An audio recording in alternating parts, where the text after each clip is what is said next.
Bitsy, let's just get your take on this. Tell us what you do with Castaway Arts and what does Castaway Arts actually promote? Yeah, I'm a stage assistant, production assistant, and I'm an actor. Mm-hmm. And we go touring around different theatres performing the Fifth Cup. Sure. And like to tell about caste discrimination and how it affects people. And how is your production received? Well, performing in different theatres and getting different like views of people, it's really like hit the mark, like hit, you know. What's your background? What's your religion, if you don't mind me asking? No, I'm Hindu, Jamar. Right. Okay. So have you been the victim of discrimination? Yeah. I've been asked what like religion I am, but like I just tell them you don't need to worry about that. Do you think that if you were more verbal or vocal about your caste, do you think you would be discriminated against then? I probably would, yes. Do you notice that the younger generation, the generation that's now in college and uni, are they still forming their identity based on caste? Yes, very much so. We're actually having to explain to a lot of the youngsters who are in school what in British society, in British education, right, they've been taught about the caste system, how they are the lower caste of India.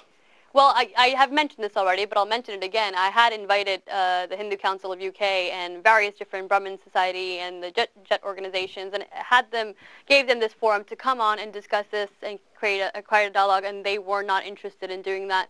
And I think the basis of that is they don't really think it's an issue.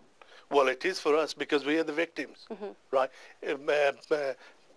It affects us very badly, and that's why we're here today, and why we want this single equality bill in 2010 to include caste discrimination, because it's actually happening to us and our kids. Right. Vicky, do you think it's going to be your generation that's going to make the difference? It could be, if we like all work together. Or do you think that we are working together, or do you still see a lot of division within the caste? I still see a lot of division. Like, I get asked a lot, and I've seen people You'll get asked what your caste is quite a bit. Yeah, and I've seen a lot of other people get asked, like, what caste they are. So how do we move forward from this? I mean, what can we do? Is it something that we just need to accept and just this is part of our tradition, this is part of our society, and that's that? No, we don't need to accept this. Right. In the 50s and the 60s, we migrated to Britain. And in the early 70s, as David will tell you, we had a lot of racial tendencies in Britain. Sarah, did you have something to say? Yeah, I just wanted to mention the single equality bill that you're trying to implement into our legislation.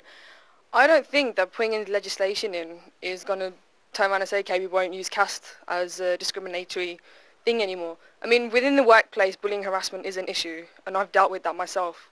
That may be a good side to do, but if you're putting legislation in to do with the biggest issue that we face as our generation is caste within marriage, I don't think legislation is going to change our parents' or our grandparents' views. There's a lot of things I'm allowed to do by law, but I won't because of my family background, to stop them from like drinking or sex or anything. It's not something we don't do personally, but the law allows me to do it. Right. If I turn around and say to my parents, oh, the law allows me to marry someone out of my caste, I don't think that'd go down very well, and that would break up my family, to be honest. Well, you know what? The sad fact is that although a lot of young Asians will now say, no, caste is actually not an issue, and I'm really evolved and it doesn't make a difference to me, there's only 25% of those people that actually then marry out of caste. So obviously it's a huge issue. It decides who we are as a person, who we associate with, and ultimately who we settle down with.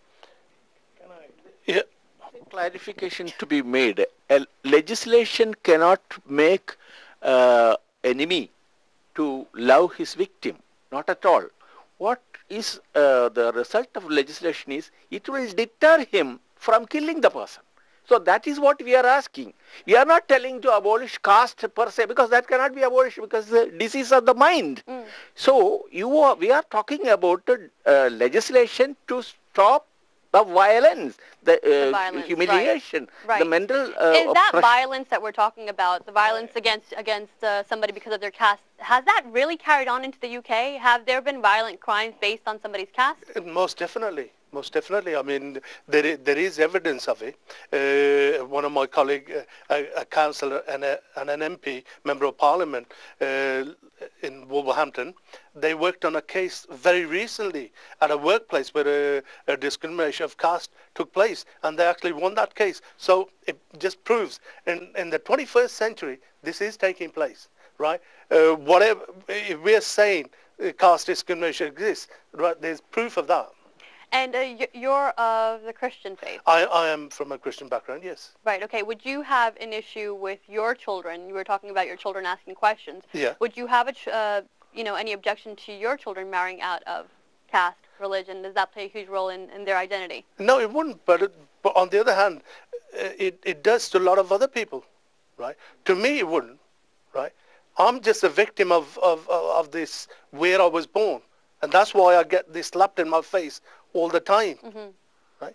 Although we're many generations of converted Christians, but it's still an issue. We're still seen as Dalits or so the evolution untouchables. This whole evolution of putting caste behind us, it's going to take generations, I think, several generations before we can even begin to make any progress. I think I would like to say something here on legislation. I mean, legislation law actually defines the boundaries of acceptable behavior and the way the values, acceptable values, are conveyed to the society.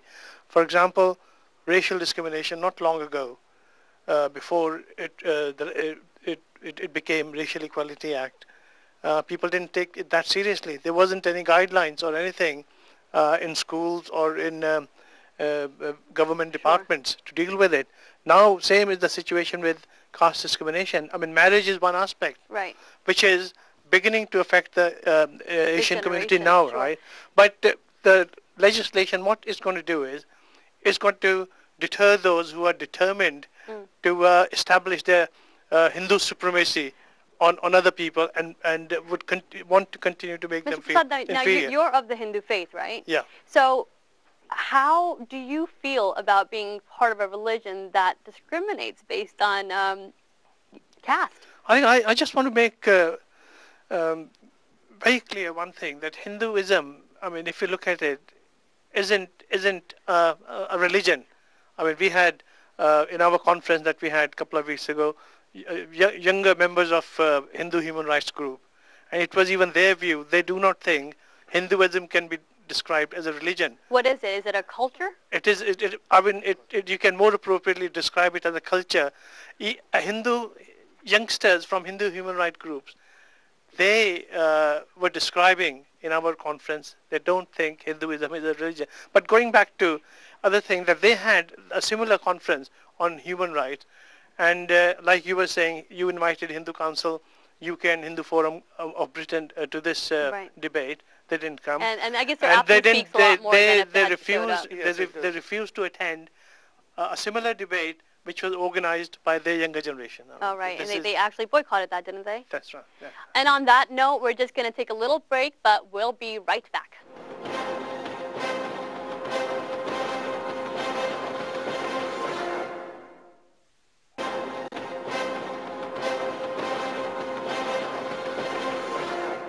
Hi, welcome back to Broken Silence. I'm Sanyya Gardez, and the conversation on caste-based discrimination continues. Joining me on the panel is Eric Masih from Indian Christian Concern and Samuel Masih from Indian Christian Concern. Thank you both for joining us. Thank you. Eric, let's just start with you. Can you just tell us about what you do and what the aims of your organization are? Well, the aims I'll let Samuel explain a little bit later on.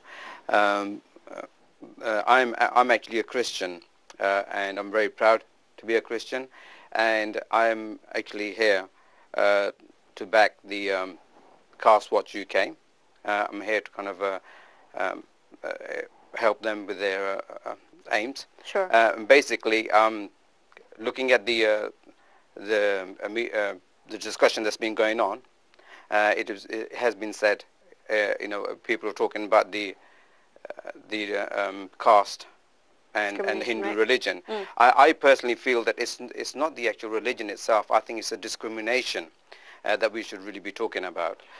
Yeah, but we're talking about where does that discrimination stem from? Well, okay.